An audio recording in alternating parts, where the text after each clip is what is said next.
right. What's up? Time for OCR in the car. We are in... Oh, she's going to talk to us the whole time. We are in... Whoa, guy. Monterey. Carmel Valley, California. Just finished up the challenging and humbling for Phil. Roll that up. You don't even be able to hear anything. Spartan race, motherfucking Monterey, and it was. What'd you think, man? It was good. It was good. There's Eli's long, wordy assessment of the course. I had a little rough time there, but you know my training really paid off. The amount of training that I did, I got out of it what I put into it, and that was not much. You know what Kid Rock says? You get out what you put in. That's right. People get what they deserve. He also says ball with a ball, ball with a ball, bang, diggy, says the boogie, said up jumps the boogie. Yeah, man, that was the first time that I had run a competitive distance like that. Hadn't been out on the hills, and my performance showed. Did not have a clean race either. I slept off the rig at the very end, but so did Amelia Boone. So, you know, that just says that I have hands like a lady. Did you do San Jose? Did I do San Jose? The race? No, I did not. Should have. Today was like today was like my wake-up call. Today was my wake-up call because I just hadn't been out on the hills in a long time. Not like that, at least. Yeah. So what was your time? 1:30. 1:30. All right, I got a perspective shifter for you. Okay. I was thinking about this when I was running out there. You were thinking about me when you were running? Oh, thanks. So I was running, and I think there's a couple times where you could double like the bucket. You can see Yeah. you were in. You know, the bucket took me however long, like 2 minutes, 3 minutes, whatever. And I was like 3 minutes ahead, and I was like, Phil, it's training. You're not running like as much. And I'm running all the time, and who's really winning? Because you're spending a lot less time running, and I'm only a couple minutes ahead of you. You know, I was thinking about that too. I was thinking about that also. I was like, so man, in some respects, like, maybe you're winning. I'm building businesses. Exactly. And Eli's running on trails. But then again, my next thought was, it's what I like. I like to run, dude. I run because I like running, not because I want it. I mean, I do like getting better and shit, but I feel best when I'm running or rock climbing. I've found that my passion for running has dwindled. Yeah. I've been having trouble finding the passion again because I'm afraid I'm going to injure myself again. Oh, yeah. And I don't like that. Like when I was with Leaderboard, I was very fast, but I was borderline overuse injury like pretty much every day, and it was just something that I sucked up and got through, and I don't want to do that again. So I always have that in the back of my mind, and it's caused a shift of my willingness to get out there and do it. I mean, I'm not saying that I don't need to run, because I definitely need to just get off my ass and make the time to get out to some freaking trails and climb some hills. That was a big downfall for me today. I was flying on the downhills. I felt great, but the climbs, you know, I'm a hiker. I'm a power hiker. I got long legs. I can yeah. There wasn't a lot of power hiking. Not well for me. There was, but for you. You know, I was thinking, because I was thinking about you too. I was look at these old Alfa Romeos. This is pretty cool.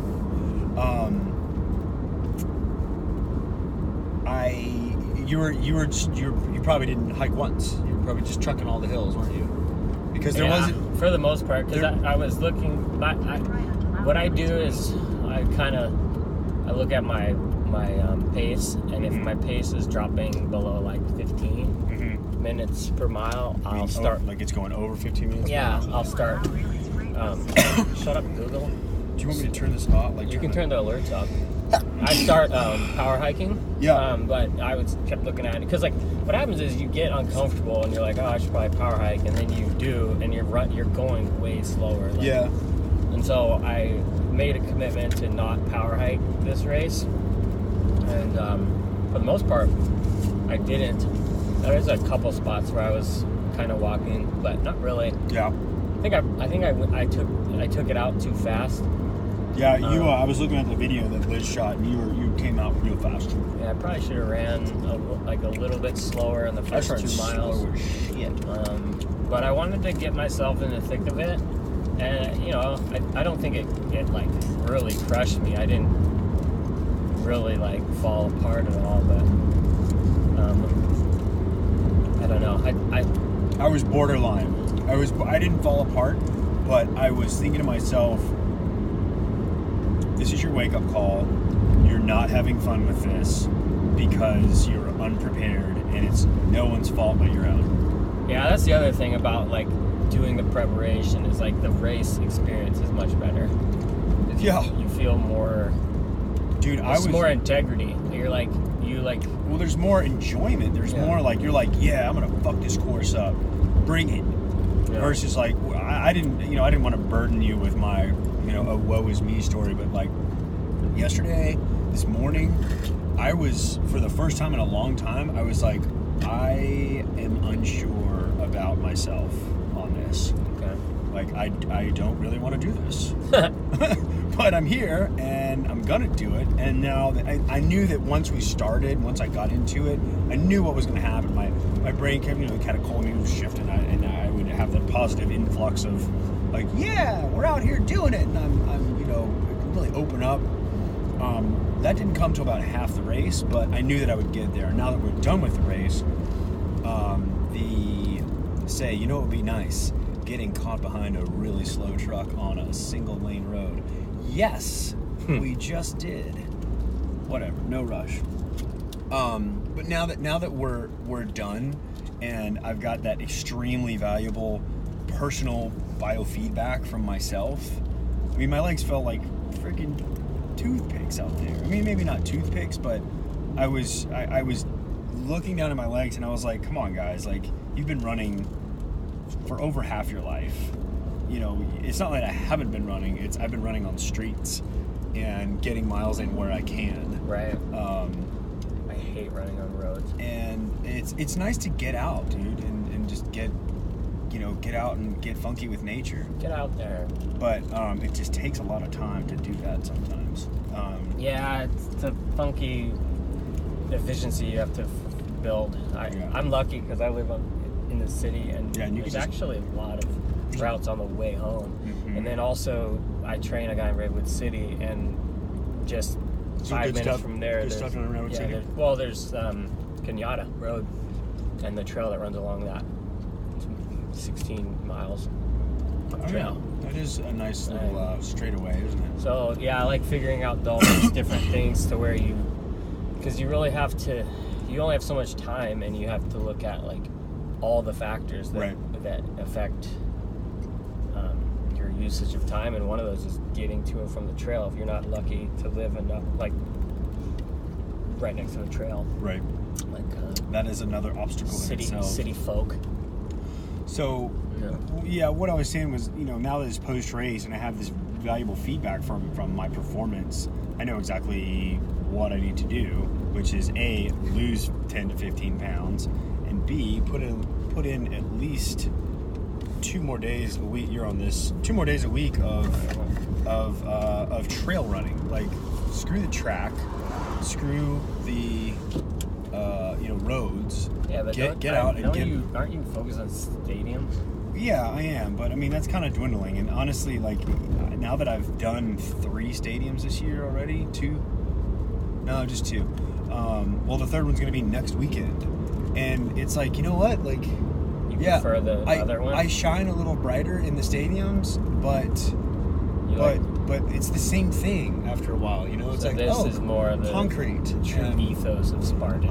That's kind of what I'm realizing is for exactly the soul of what we're doing, why we're doing it, is to get out and get away from your cell phone and make sure your wife has her cell phone so she can tape you looking awesome. Thank you, Liz. To get out there and like to hear. I used to be kind of obsessed with like, yeah, it's so cool to see yourself on the Jumbotron, and like, you know, that you've always got the EDM music or the, you know, house music or hip hop or whatever. But like after like a couple of experiences with that, I'm like, okay, like it's concrete and it's just like Tayo Cruz and you know, like when you're out on the trail, like you hear your footsteps and you see like hawks and you hear just the pounding of your heart in your ears and the tidal wave of each breath that you take, and it's just I mean I'm getting a little aggro with my description because it's still fresh in my head. Like that was the first time since it's June 9th now. And that was the first time since like Tahoe last year that I've felt that. And I'm thinking to myself this morning, mile 3. What about that trail half you did?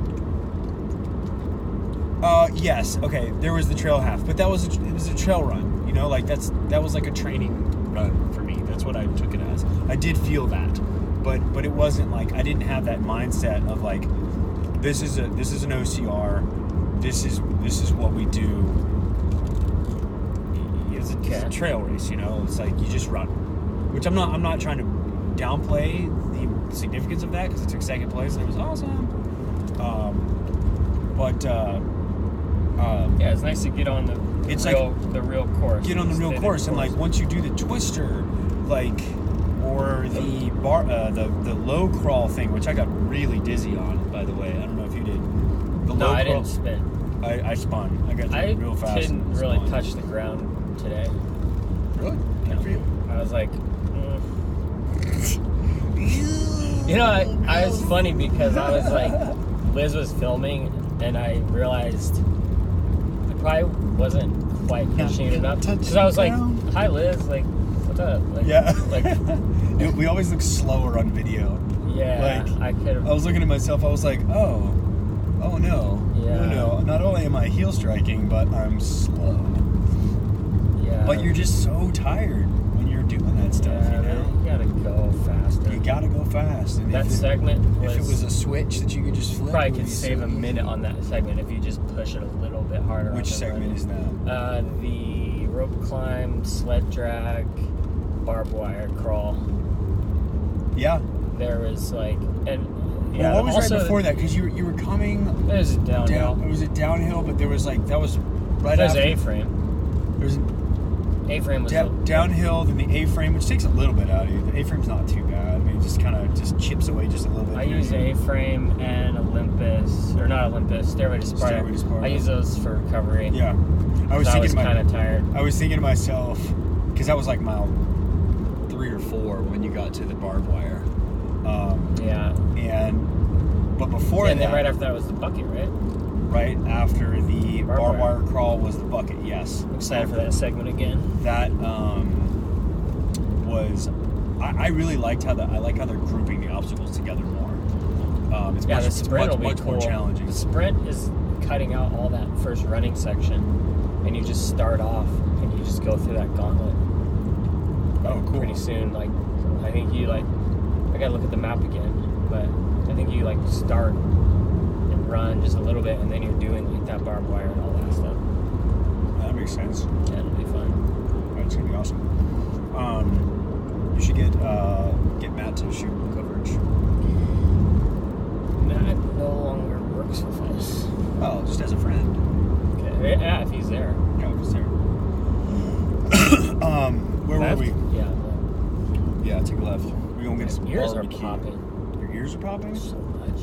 That's one thing that I have superiority over you, is the eardrum. I get that a lot. Eardrum density. I have very dense cochlea. And eardrums. Is that my problem?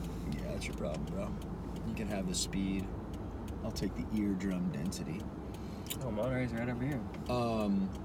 So yeah, the oh look, there's like a racetrack over there. Laguna Seca Recreation Area. Laguna Seca recreation area. The course was very similar to last year. I liked how they cut. Shorter bucket. The bucket was T90, and you didn't have to fill. I'm loving the caps on the buckets Hammered too. that bucket. Bucket was like, what up? It's No big deal. 3 days without climbing, you start losing your skin. Just pick away. I got some new climbing shoes. Should we talk about that? $165. Wow. Do they fondle your balls while you climb? Dude, climbing Is once you get to a certain point, the shoes matter a lot. Tell me about that. Why were they 165? What's the rubber? I don't fucking know.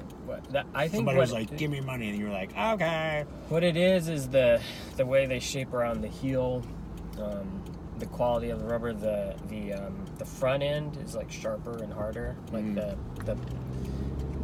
edge that you use. I think it's called your edge. Where the rubber that wraps around the big toe. So you can really jam the big in. toe. Got Yeah. it.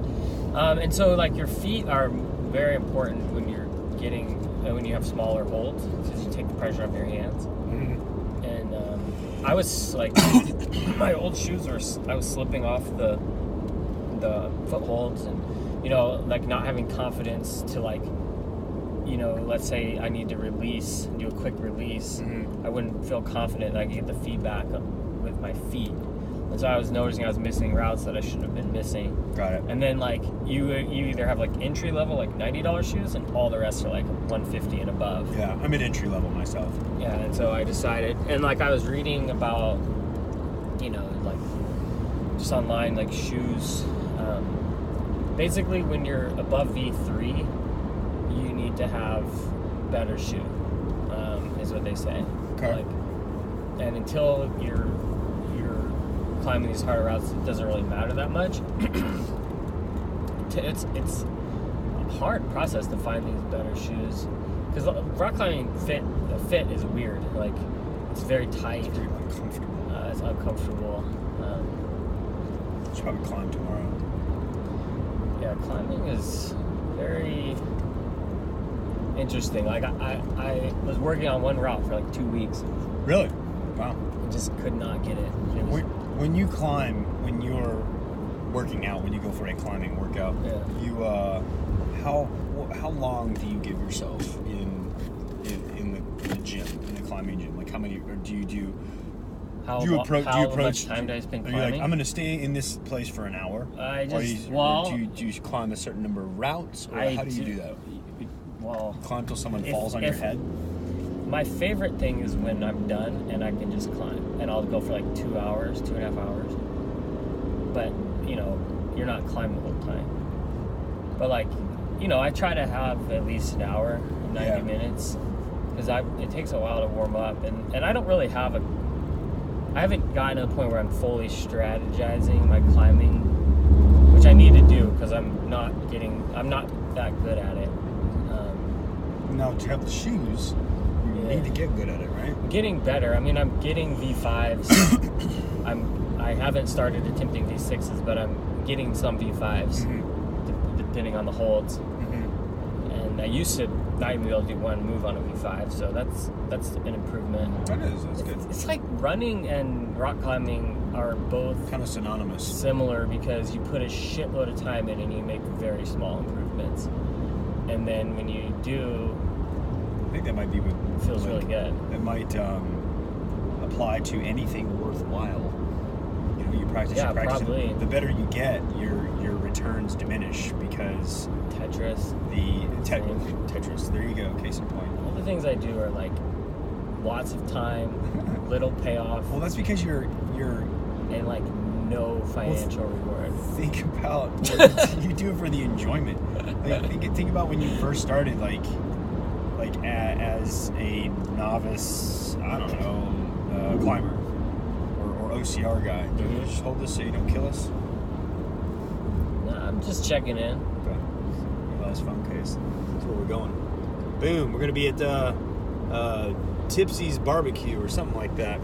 But this will be up like 5 days after. I like things that are difficult and things you can improve on. Things that are worthwhile. Oh yeah, so what I was saying is the better you get, the steeper the improvement curve.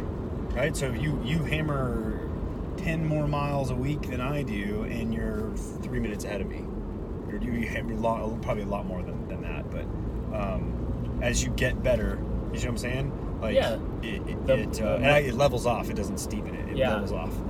I think if I could get my mileage up, I think I could get a lot faster. I think right now I've got to the point where I can handle more mileage. Yeah. Because I only got my highest mile a week was 48 miles. That doesn't include like warm-ups and stuff. It's not too high at all. But that's not that high. No. I think I actually get by actually on strength more than my running. I mean, my running isn't that great, honestly. But how do you know your running's fine? It's fantastic. How do you know when you've passed the threshold into junk miles?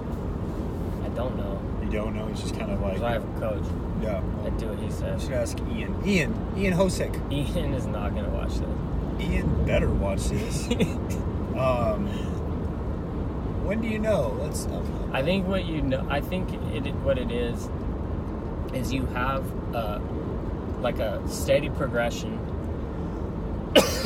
that's almost like mathematical, and your body will respond in a predictable way to that. Mm-hmm. And as long as you're staying within that, you're not doing junk miles. But if you're just adding extra runs, right, trying to accumulate more miles, you may be. And so I think that's kind of the gist of it. Like, each run you do should have some type of a purpose, and then also give me an example. Like what some type of purpose being like get faster, increase aerobic capacity. Well, it would be increased, like an emphasis. So like you have like a tempo run, and threshold is about getting your staying straight, and it's going to be. It looks like it's going to be in this. Almost like working on. Go through the light. Race pace, like, and also